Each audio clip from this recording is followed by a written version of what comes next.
Praise the Lord. प्रियानो, आजचा संदेश सांगत असताना आपली बायबल आणि आपली मन देवाच्या वचनाकडे आपण लावूया.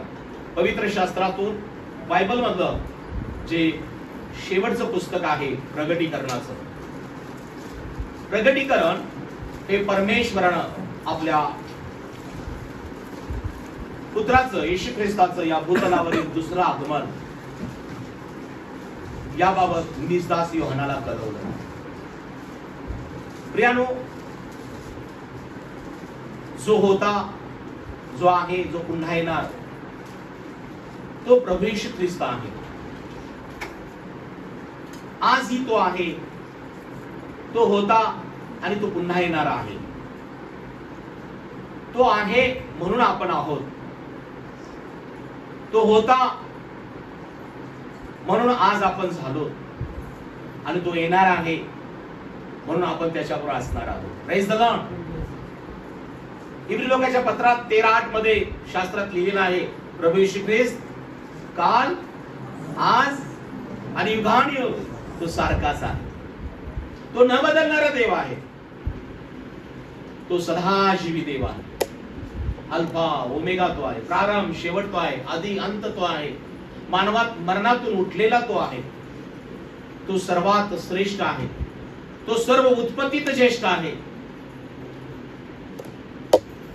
शास्त्र सांगतं, जे काही झाले ते त्याच्या द्वारे झाले, त्याच्यासाठी झाले, त्याच्यामध्ये झाले. तो स्वतः म्हटलेला आहे येशू ख्रिस्तानं, प्रारंभ आणि शेवट मीच आहे. सुरुवात आणि शेवट मीच आहे. अल्फा आणि ओमेगा मी आहे. म्हणून तो प्रभू येशू म्हणतो, पहा, मी पाप्यांना तारावयास आणि हरवलेल्यांना शोधावयास आलेला. मी सेवा करून घ्यावयास नाही, तर सेवा करावयास आलेलो आहे. आणि बहुतांच्या खंडणीसाठी आपला प्राण द्यावयास आलो आहे. कारण येशू ख्रिस्तानं स्वतः म्हटलं, मी स्वर्गातून उतरलेली भाकर आहे, जी जगाला जीवन देते. येशूने म्हटलेलं आहे, मी जिवंत पाण्याचा झरा आहे. जो माझ्याकडे येऊन पितो त्याला पुन्हा तहान लागणार नाही. कारण असा प्रभू येशू ख्रिस्त तुम्हाला आणि मला पिता म्हणून लाभला, देव म्हणून लाभला. आम्हाबरोबर राहणारा तो इम्मानुएल यहोवा आम्हाला लाभला. तो यहोवा इरे म्हणजे पुरवठा करणारा, तो यहोवा शमा म्हणजे आम्हावर राहणारा, तो यहोवा निसी म्हणजे आम्हाला विजय देणारा, तो यहोवा राफा म्हणजे आरोग्य दाता. असा प्रभू येशू ख्रिस्त आहे. पवित्र शास्त्रामध्ये उत्पत्तीपासून प्रगटीकरणापर्यंत प्रत्येक ठिकाणी येशू ख्रिस्त माझ्या प्रियानो आम्हाला पाहायला, अनुभवायला मिळतो. सृष्टीची रचना झाली ती येशू ख्रिस्तामध्ये झाली.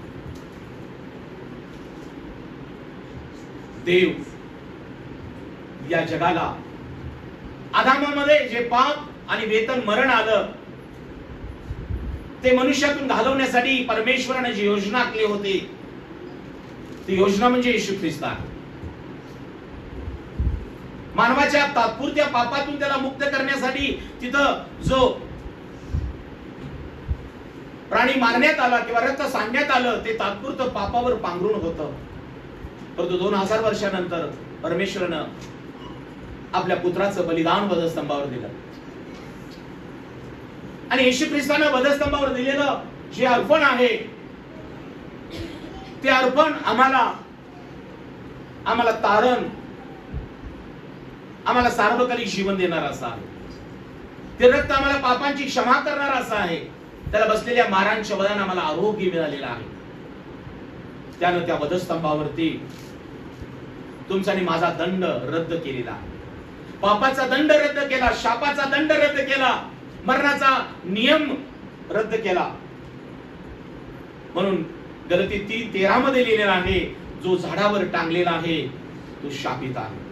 जो झाडावर टांगलेला आहे तो शापित आहे. आणि प्रभू येशू ख्रिस्त तुमच्या आणि माझ्यासाठी जे तुमच्यावर माझ्यावर असणारे शाप त्यानं वधस्तंभावरती, त्या लाकडी झाडावरती वधस्तंभावरती वाहून नेलं. म्हणजे त्यानं तुमच्यावर माझ्यावर असणारे शाप स्वतःवरती घेतलं आणि तो शापित आम्हासाठी झाला. लोक त्याच्याकडे पाहत आणि तोंड वळवीत. इतका तो काळा धिक्कार पडला होता. तुमचं आणि माझं शाप त्यानं वाहिलं. माझ्या प्रियानो, 2 पेत्र 2:24 मध्ये लिहिलेलं आहे, त्याने स्वदेहाने तुमची आणि आमची पापे वाहून खांबावर नेली. तुमचं आणि माझं पाप त्याने स्वदेहावर घेतलं. कारण शास्त्र सांगतं पापाचं वेतन मरण आहे. आणि जे पाप तुमच्या आणि माझ्यामध्ये होतं, आदामामध्ये आम्ही जन्मास आलो, हे पाप. कोणी म्हणू नये मी पाप करत नाही. प्रियानो, पाप केल्यानं मनुष्य पापी होत नाही, तर आदामामध्ये आम्ही जन्मास आल्यामुळं पापाचा नियम, मरणाचा नियम आमच्या जीवनामध्ये होता. आणि म्हणून या पापाच्या मरणाच्या नियमातून आम्हाला सोडवण्यासाठी येशू ख्रिस्तानं हे आदामामधलं मरण आपल्यावरती घेतलं. म्हणून रोम 8:1 मध्ये लिहिलेलं आहे, यावरून आता जे ख्रिस्त येशू मध्ये आहेत त्यास दंडाज्ञा नाही. कारण जो जीवनी आत्म्याचा नियम त्याने प्रभू येशू ख्रिस्तामध्ये तुम्हाला आणि मला पाप आणि मरणाच्या नियमापासून सोडवलेला आहे. प्रियानो, किती आनंदाची गोष्ट आहे की येशू ख्रिस्तानं प्रियानो आमच्या प्रीती केली,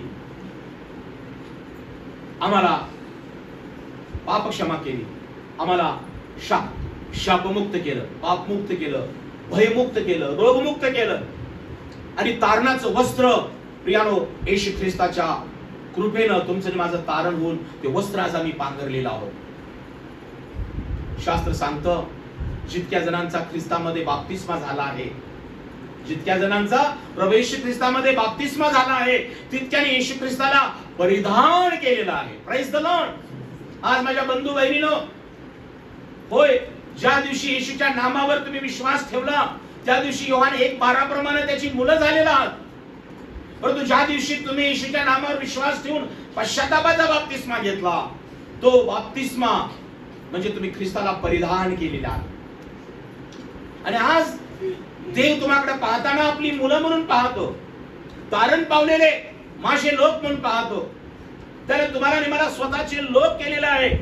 म्हणून पाऊल करितराच्या मंडळीत म्हणतो, तुम्ही तर माझा निवडलेला वंश, माझे स्वतःचे लोक, माझ्या घरचे लोक, पवित्र राष्ट्र, माझे याजक आहात. माझ्या बंधू आणि बहिणीनो, आपण परमेश्वराच्या मंदिरात येऊन आराधना करतो, आपण एकमेकांसाठी प्रार्थना करतो, एकमेकांना सुवार्थ सांगतो, एकमेकांवर प्रीती करतो. ही जी सेवा आहे, ही सेवा फक्त शिष्यत्व नाही, ही याजकीय सेवा आहे. Praise the Lord. आणि ती सेवा माझ्या बंधू आणि बहिणीनो तुम्हाला आणि मला दिलेली आहे. तुम्ही आणि मी जिवंत देवाचे याजक आहोत. आज आपण या भूतलावर ही याजकीय सेवा करत आहोत. जेव्हा तुम्ही एकमेकांना बोध करता, प्रार्थना करता, प्रीती करता, एकमेकांसाठी अश्रू घालता, देवाच्या मार्गात आणता, तेव्हा तुम्ही याजकीय सेवा करता. फक्त पुलपीट वरून संदेश सांगणारा मनुष्य याजक नाही, तर जे एकमेकाचा हातात हात घेऊन त्याला बोध करतात, प्रार्थना करतात, प्रीती करतात, तुम्ही एकमेकांसाठी अश्रू घालता, एकमेकांसाठी आधार बनता, एकमेकाला हात देता, तेव्हा येशू ख्रिस्त जो युगानुयुगाचा याजक आहे, ज्याने तुम्हाला पवित्र आत्मा विसार दिलेला आहे, ज्याने तुमच्यामध्ये आपला अंतःकरण हृदय घातलेला आहे, त्या कळवळ्यानं तुमची चाललेली ही सेवा ही याजकीय सेवा आहे. म्हणून कोणी म्हणू नये मला कुठं पाचारण आहे, मला कुठं निवडलेला आहे. माझ्या बंधू, माझ्या बहिणी, येशू ख्रिस्तानं तुला आपलं मूल बनवलेलं आहे, आपले स्वतःचे लोक बनवलेले आहे. तुम्ही त्याच्या घरचे लोक आहात, त्याचे याजक आहात, त्याचे पवित्र राष्ट्र आहात. फार थोडा वेळ राहिलेला आहे, जो येईल तो येईलच. म्हणून प्रकटीकरण 12:22 मध्ये त्याचं वचन सांगतं, पहा मी लवकर येतो, प्रत्येकाला ज्याच्या त्याच्या कृत्याप्रमाणे देण्यास माझ्याजवळ वेतन आहे. परंतु तुमच्या आणि माझ्यासाठी स्वर्ग हे वतन पण आहे. हालेलुया. प्रियानो, आज वेतन मिळेल, वतन मिळणार आहे, ही फार मोठी जमेची बाब आहे. आज सैतान आजाराच्या द्वारे लोकांना मारत आहे, अपघाताच्या द्वारे मारत आहे, खून मारामाऱ्या लुटमार, भ्रष्टाचार, अनेक प्रकारच्या वाईट गोष्टी, व्यभिचार जगात घडत आहे. तरुण लेकरं मरत आहेत. आजार वेगवेगळ्या प्रकारचे येऊ लागलेले आहेत. लोकांना फसवलं जात आहे. पापामध्ये, व्यसनामध्ये मरणात लोक अडकत आहेत. पण शास्त्र सांगतं आम्ही भस्म झालो नाही, ही देवाची दया होय. आज देवाची येशूची कृपा तुम्हावर आहे. देवाचा पवित्र आत्मा तुमच्यामध्ये आहे. म्हणून तुम्ही आणि तुमचं कुटुंब सुरक्षित आहात हे विसरू नका. देवाने तुम्हाला मागील दिवसात वाचवलं. भयानक आजारातून वाचवलं असेल, भयानक गरिबीतून वाचवलं असेल, अनेक आलेल्या प्रसंगातून वाचवलं असेल. याचा अर्थ येशू तुमच्यावर प्रीती केली. देवानं तुम्हाला कवटाळून आशीर्वाद दिलेला आहे. देवाने तुमच्या घराला आपलं घर बनवलेलं आहे हे विसरू नका. म्हणून स्तोत्रकर्ता दावीद राजा स्तोत्र 91 मध्ये म्हणतो त्याचं प्रेम मजवर आहे, त्याला माझ्या नामाची जाणीव आहे, म्हणून मी त्याला मुक्त करीन. तो माझा धावा करील आणि संकट समय मी त्याचा ऐकेन, मी त्याच्या जवळ असेल. यानो येशू ख्रिस्त त्या लोकांना शोधत आहे जे त्याच्यावर प्रेम करतात, ज्यांना परमेश्वराची आठवण आहे, ज्या येशूने तुमच्यावर मागील दिवसात प्रेम केलं, तुम्हाला मुक्त केलं पापा, व्यसनातून, आजारातून, भयानक परिस्थितीतून. आणि जर त्याची जाणीव तुम्हाला असेल तर ते प्रेम तुम्हावर आहे. आणि मग आजही येशू तुमच्यावर प्रेम करत आहे. तुम्हाला सांभाळत आहे. परंतु जर आम्हाला विसर पडला असेल, जर आम्हाला देवावरचं आमचं प्रेम कमी झालं असेल तर प्रियानो कधी कधी आम्ही अस्वस्थ होतो, आम्ही घाबरून जातो, आम्हाला भीती वाटू लागते. परंतु आनंदाची बातमी ही आहे, जरी आम्ही अविश्वासू झालो तरी देव विश्वासूच आहे. आम्ही देवामधलं आणि आमच्यामधलं अंतर कमी केलं पण देव आमच्यामधलं अंतर कमी करत नाही. जरी आम्ही देवावरलं प्रेम कमी झालं, देवाचं आमच्यावरचं प्रेम कमी होत नाही. ज्या प्रकारे एक आई किंवा बाप आपल्या मुलावर जन्मलेल्या दिवसापासून ते प्रेम करत असतात, आई वडिलांचं प्रेम कदापि कमी होत नाही. एक आई आपल्या मुलाला कदापि विसरू शकत नाही. एक बाप आपल्या मुलावरली दृष्टी कदापि हटवू शकत नाही. तसा आज तो परमेश्वर आहे जो युगानुयुगाचा पिता आहे. आणि म्हणून तो आजही तयार आहे प्रियानो, तो आम्हाला घेऊन जाण्यासाठी तयार आहे. आणि म्हणून त्याने या जगाला एक दर्शन दिलेलं आहे. ते कोणतं आहे? की त्याच्या दुसऱ्या आगमनाचं दर्शन. त्याचं दुसरं आगमन पात्मा नावाच्या बेटावरती योहानाला ते दर्शन झालं. काय योहानाला दर्शन मिळालं ते पाहू. दर्शन पाहू, दर्शन देणारा कोण आहे ते पाहू, त्याने काय सांगितलं ते पाहू. आणि मग त्या दर्शनामध्ये काय गोष्टी आहेत फार थोड्या वेळात आम्ही पाहणार आहोत. योहानाला झालेले प्रकटीकरण 1 अध्याय आणि 1 ते 8 ही वचनं. येशू ख्रिस्ताचं प्रकटीकरण हे येशू ख्रिस्ताने आपल्या दूताला पाठवून योहानाला कळवलं. जे लवकर झालं पाहिजे ते निजदासांना या योहानाला येशूच्या दुसरं आगमन हे त्याला प्रगट झालेलं आहे. त्याने देवाचे वचन आणि मग त्यामध्ये काय? त्यामध्ये देवाचं वचन येशू ख्रिस्ताविषयीची साक्ष आणि येशू ख्रिस्ताविषयीची साक्ष म्हणजे जे पाहिले त्याविषयी जे योहानानं त्या पात्मा नावाच्या बेटावर येशूचं दर्शन घेऊन आगमनाविषयी जे पाहिलं, ऐकलं, त्याविषयी साक्ष दिली. त्याविषयी या प्रगटीकरणाच्या पुस्तकात साक्ष दिली आहे.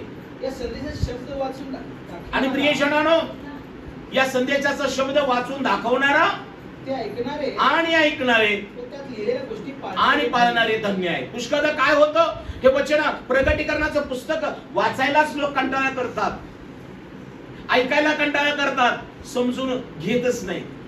कारण सैतानानं मनात लोकांच्या हे पेरलेलं आहे की प्रगटीकरण समजतच नाही, कळतच नाही. म्हणून बरेचदा आम्ही काय करतो, जुना करण वाचतो, शुभवर्तन वाचतो, पण प्रगटीकरणाचं पुस्तकच लोक वाचत नाहीत. ही खेदाची गोष्ट आहे. आज मी देवाचा सेवक तुम्हाला सांगतो, शास्त्र सांगतो, यामध्ये देवाचं वचन आहे, येशू ख्रिस्ताविषयीची साक्ष आहे. आणि ही जेव्हा वचन आणि साक्ष तुम्ही वाचता, प्रगटीकरणाचं पुस्तक वाचून तुम्ही समजून घेता किंवा ऐकता किंवा सांगता, तेव्हा जे ऐकणारे, वाचणारे, पाहणारे ते धन्य आहे. Praise the Lord. म्हणून कुटुंब हो, आपल्या घरामध्ये परमेश्वराचं हे प्रगटीकरण इतरांना वाचून दाखवा. हे शब्द तुमच्या घरामध्ये वाचले गेले पाहिजेत, तेव्हा तुम्ही आशीर्वादित होणार आहात. Praise the Lord. पुढं, कारण समय जवळ आलाय. कारण काय? समय जवळ आलाय. आज या निवडणुकीच्या धामधुमीमध्ये प्रत्येकानं आपलं जाहीरनामा काढलेले.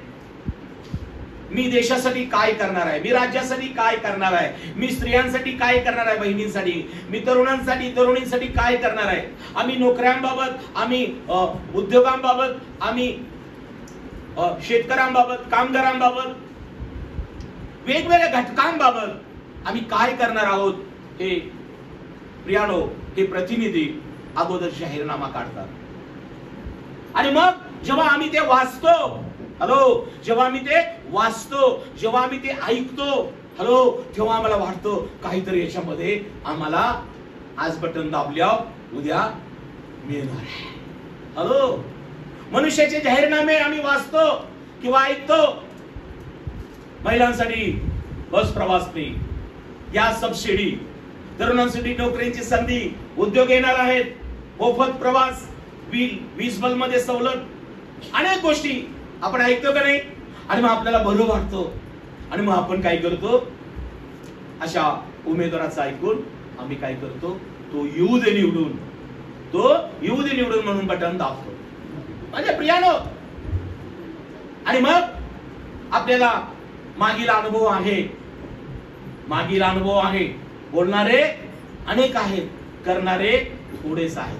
शेवटी आपल्यालाच काम करावं लागतं, आपल्याला नोकरी करावी लागते, आपल्याला सगळं कष्ट करून अन्न खावं लागतं. Praise the Lord.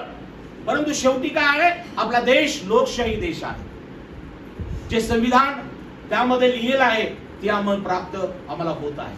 परंतु मला सांगायला आवडेल, ज्या परमेश्वराने सृष्टी निर्माण केली, ज्या परमेश्वराने मानव निर्माण केला, त्या मानवाच्या हिताच्या आणि त्याच्या भावी जीवनाच्या योजना बायबल या खऱ्या संविधानामध्ये लिहिलेल्या आहेत. Praise the Lord. यामध्ये देवाची शाही आहे. हालेलुया. देवाच्या आत्म्यानं प्रेरित झालेल्या लोकांनी देवाचं जे प्लॅन्स आणि योजना तुमच्या माझ्याबद्दल काय आहे ते लिहिलेलं आहे. आणि म्हणून जेव्हा मी ऐकतो संदेश, ते वचन ऐकून त्याप्रमाणे प्रार्थना करतो आणि देवाकडे मागतो, तेव्हा तो देव ज्याने यामध्ये लिहिलेला आहे, ज्याच्यामध्ये आत्मा आहे, त्याचा शब्द आहे, तो शब्द आत्मा बनून तुमच्याकडे येतो आणि तुमचे अश्रू पुसले जातात आणि तुमच्या अंतःकरणातल्या योजना आणि भेद सफल होतात. Praise the Lord. आम्ही फक्त शास्त्र वाचून गप्प बसायचं नाही. या वचनाप्रमाणे प्रभू येशू माझ्या जीवनात घडू दे. तू म्हटला आहेस मी आरोग्यदाता आहे, निर्गम 15:26 मध्ये मला आरोग्य दे. प्रभू येशू तू आमच्यासाठी शापग्रस्त झाला, हे शाप पाप माझ्या जीवनातून काढून टाक प्रभू. गलती 3:13 प्रमाणे तुम्ही ते वचन घ्या, तुम्ही ते सत्य वचन मुखात घेऊन प्रार्थना करा, देव कार्य करेल. आणि यासाठी संदेश ऐकणं, ती वचनं समजून घेणं आणि प्रार्थना करणं यामध्ये हित आहे. हे मानवाचे शब्द नाहीत, हे देवाचे शब्द आहेत.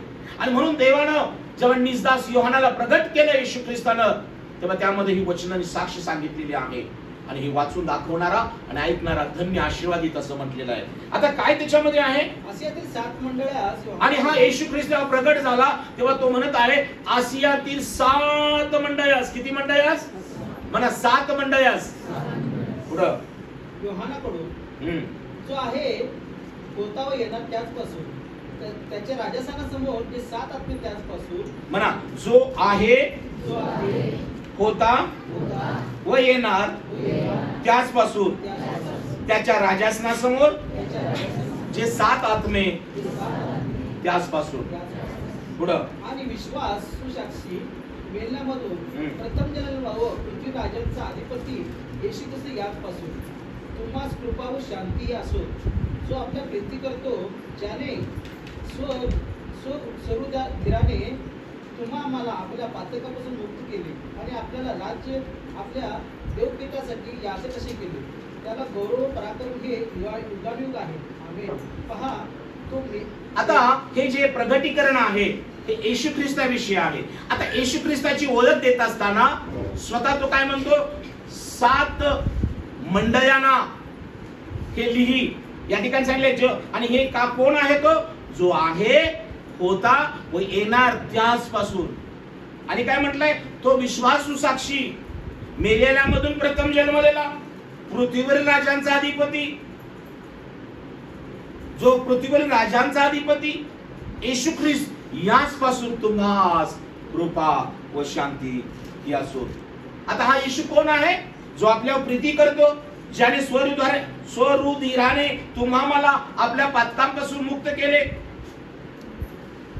आणि आपल्याला राज्य, आपल्या देवपित्यापासून आपल्याला याजक केलं. मगापासून मी म्हणत आहे ना, तुम्हाला आणि मला त्या परमेश्वराने याजक केलं. असा प्रभू येशू ख्रिस्त, त्याला गौरव व पराक्रम ही युगानुयुग आहे. प्रियजनांनो, शास्त्र वाचत असताना प्रत्येक वचन कसं काय लिहिलेलं आहे ते बघा.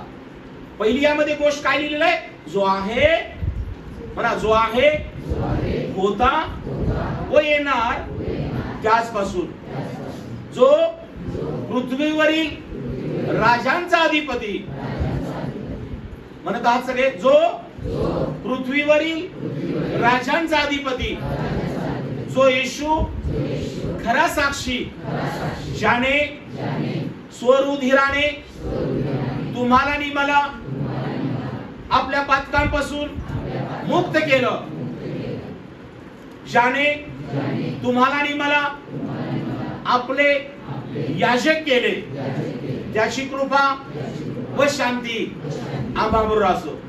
टाळ्या वाजवून देवाला धन्यवाद. पहिल्यांदा येशू ख्रिस्ताने या भूतलावर असताना जी कार्य केली, जो येशू कसा आहे याविषयी या शास्त्रात लिहिलं, तो खरा साक्षी आहे, ज्याने तुम्हाला आणि मला पापांपासून मुक्त केलं, तो येशू आहे. हॅलो, कालशुप्र काही का, कोण येशू? जो खरा साक्षी आहे देवाचा, ज्याने तुम्हाला आणि मला पातकांपासून मुक्त केलं, जो पृथ्वीवरील राजांचा अधिपती आहे, जो प्रथम जन्मलेला आहे, जो आहे, होता व येणार, तो येशू, याच पासून तुम्हास, तुमच्या परिवारास कृपा व शांती असो. किती अद्भुत या गोष्टी आहेत. असंच पत्र लिहिलं, असंच हे सत्य लिहिलेलं नाही. आणि हे जेव्हा आम्ही व्यवस्थित वाचतो, तेव्हा वाचत असताना, ऐकत असताना त्या प्रवेशीची कृपा, त्या प्रवेशीची शांती आपल्या वैयक्तिक आणि कौटुंबिक जीवनामध्ये उतरून येते. माझ्या प्रियानो, आज जगातले लोक जोरजोरात वाचन ऐकतात, वाचन करतात. ते काय वाचतात ते त्यांना समजत नाही आणि समोर बसलेल्याला कळत नाही. परंतु आज आपण अशी नाहीये. जे परमेश्वराचं वचन आहे, ते वचनाचं वाचन नीट झालं पाहिजे, आम्हाला समजलं पाहिजे. आणि आपल्या घरामध्ये जी बंधनं आहे, जो सैतान वेगवेगळ्या प्रकारे आपल्या घरामध्ये अशांती, अस्वस्थ, भीती, राग, क्रोध निर्माण करतो, तो दुरात्मा जो घरामध्ये अनेक गोष्टीमध्ये आपली फसगत करतो, तो देखील तुमच्या घरात जेव्हा वचनाचं वाचन होतं तेव्हा निघून जातो. ती वचनं तुमच्या घराला व्यापतात, ती वचनं तुमच्या जीवनाला व्यापतात, आणि ती वचनं तुमच्यामध्ये जीवन आणि आत्मा अशी तयार होतात. आणि मग तुम्ही आणि तुमचा परिवार भयमुक्त होतो, चिंतामुक्त होतो, बंधनं तुटली जातात. या वचनाद्वारे घरामध्ये शांती उतरून येते, येशू ख्रिस्त आत्मा बनवून राहू लागतो.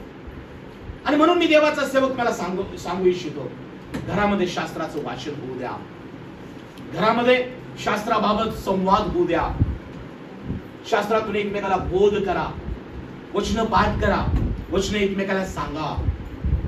जेव्हा तुमच्या घरात हे होईल तेव्हा घरामध्ये स्वतः येशू ख्रिस्त त्याची कृपा आणि ती शांती तुमच्या घरामध्ये ठेवेल. आणि म्हणूनच त्यानं मंडळीला, म्हणजे मंडळीतील कुटुंबांना म्हणजे कुटुंबातील प्रत्येक व्यक्तीला आपल्या दुसऱ्या आगमनाविषयी हा बोध केलेला आहे. आता फार महत्वाची गोष्ट 7व्या वचनात काय लिहिलेलं आहे? पहा तो मेघासहित येतो, तो जो खरा साक्षी, जो आहे, होता व येणार, जो मेलेल्यातून प्रथम जन्मलेला, ज्यानं स्वरुधिराने तुम्हाला आणि मला पापापासून मुक्त केलं, जो पृथ्वीवर राजांचा अधिपती. पहा तो येशू ख्रिस्त. त्याच्याविषयी आता काय म्हटलेलं आहे? पहा तो मेघासहित येतो. अभिवचन काय? आजच्या संदेशाविषयी मला तुम्हाला सांगू द्या की ज्या येशूच्या आज आम्ही भक्ती प्रार्थना करतो, आशा धरलेले, आशीर्वादी झालेलो आहोत. अस्वस्थ होऊ नका, आजाराला घाबरू नका, मरणाला घाबरू नका, मेल्यानंतर काय होईल याला घाबरू नका, माझ्या परिवाराचं काय होईल, माझ्या संपत्तीचं काय होईल, घाबरू नका.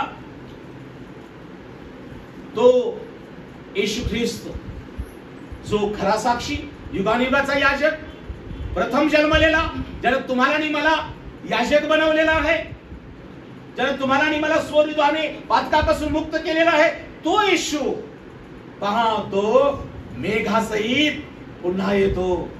मग प्रत्येक डोळा त्याला प्रत्येक डोळा, या भूतलावरील कुठलाही राष्ट्र असू द्या, कुठलाही वंश असू द्या, कुठलीही जमात असू द्या, समुद्राच्या काठी किंवा जंगलात राहणारे आदिवासी असू द्या, गरीब अनाथ पोरके विधवा असू द्या, लाचार असू द्या, शास्त्र सांगतो जो मेघासहित येणार आहे त्याला प्रत्येक डोळा पाहिल.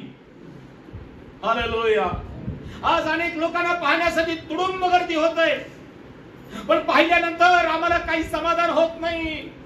परंतु असा एक जण येणार आहे ज्याच्याकडे आपण डोळा लावला ना तर आपली दृष्टी कधी जगाकडे वळणार नाही.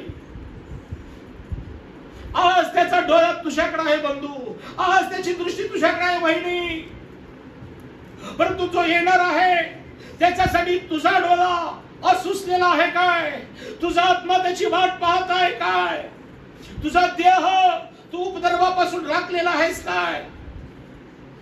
तर जो येईल तो येईल, उशीर करणार नाही, त्याला तू पण पाहशील, मी पण पाहिल.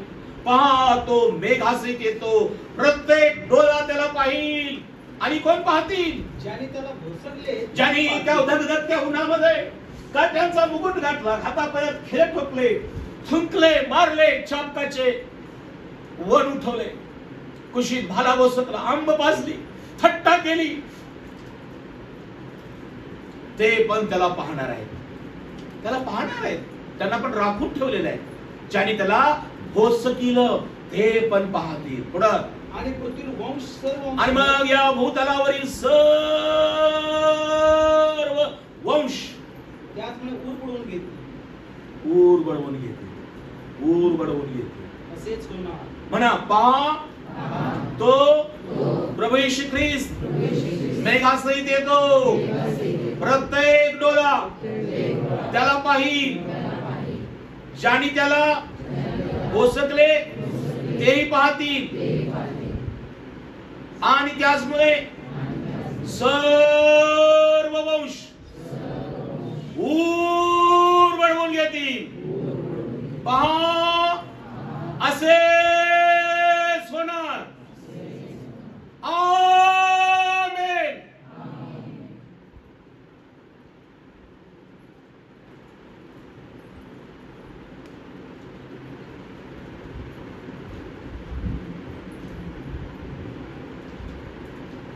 त्यानो देवाचा आत्मा या दिवसामध्ये आपली मंडळी तयार करत आहे.